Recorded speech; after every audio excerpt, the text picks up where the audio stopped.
Santa Ana, Santa Ana, California. Law enforcement officials today arrested 12 defendants charged in a federal grand jury indictment with conspiring to distribute at least $2 million worth of heroin by operating two Orange County based call centers that took telephone orders for delivery of the drug.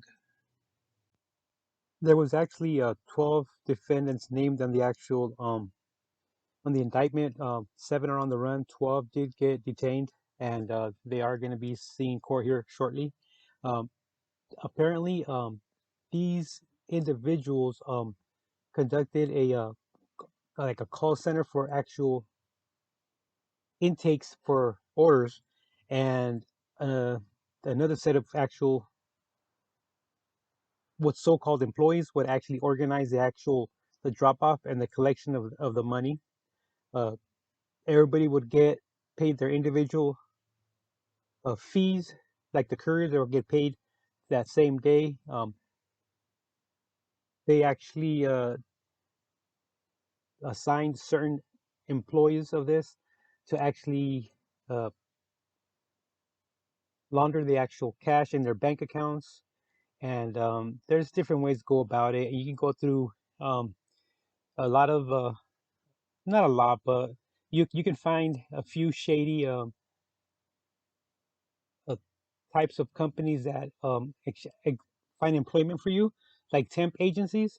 They'll actually, run social security numbers uh, for fictitious illicit funds to actually to launder. So there's ways you can get around it, as long as you don't arouse any suspicion from the actual banks and deposit more than $10,000 all at once. You got to break it down into small amounts, have various bank accounts, and that's how you would actually launder the actual money. But it takes a little bit of thinking. But these individuals were actually able to buy houses, so they have been doing it for quite a while. They even go back to I believe it was 2013, 2013 to May 2019. Um, these actual individuals were actually successful enough to actually buy homes back then, and they kept doing it from March 2017 till this past 2021 in April. So they were actually very successful. But the only thing is that what caught my attention is that the heroin was transported to the organization by couriers who concealed the drug, sometimes in their body cavities. And that right there is interesting because for the feds to actually have proof of this is somebody in the inside was giving up a lot of actual information throughout this actual investigation, or they actually got the actual body carrier with the actual balloons in their actual body.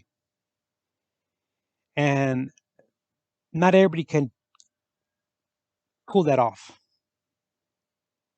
You have to have some kind of gag reflex.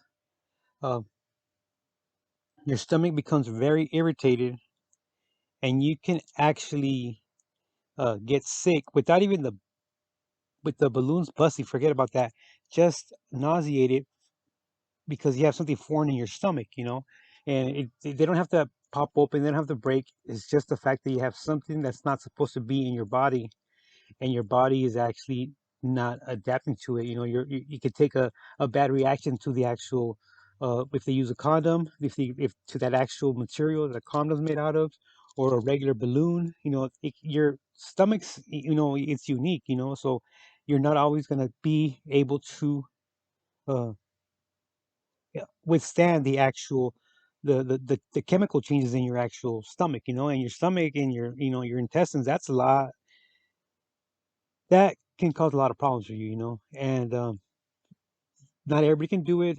People who can do it, it takes actual practice to actually um, pull this off, and even then, you can have complications, and depends how, it all depends on the actual logistics, how, because whatever comes in has to come out, and that's just the reality of it, and if you guys have ever um, smelt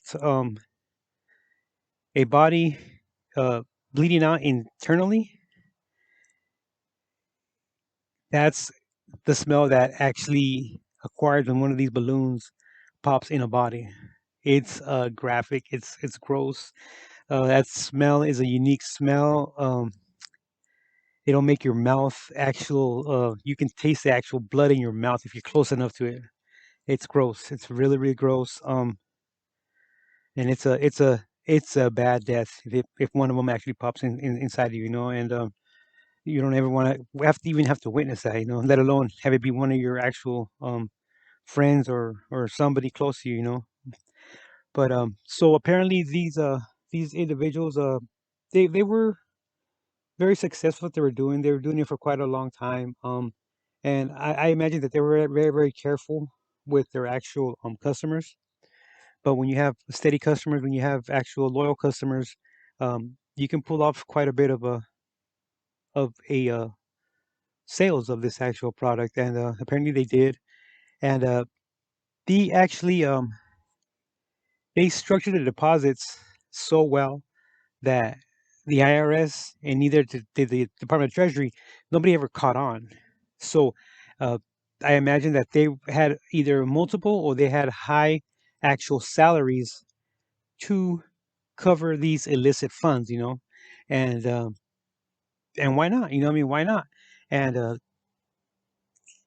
they had to have either intercepted the body cavity carriers, or um, somebody in the very close to them got in a jam and gave up a lot of information, because a lot of people involved, and for this type of actual duration of this actual, um, actual dope dealers, it's actually pretty long, pretty long in itself.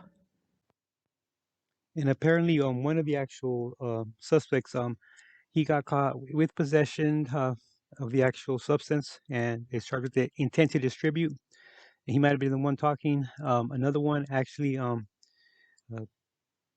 is actually charged with carrying, actually buying uh, goods, property derived from unlawful activity. So the IRS probably has a case against this individual too.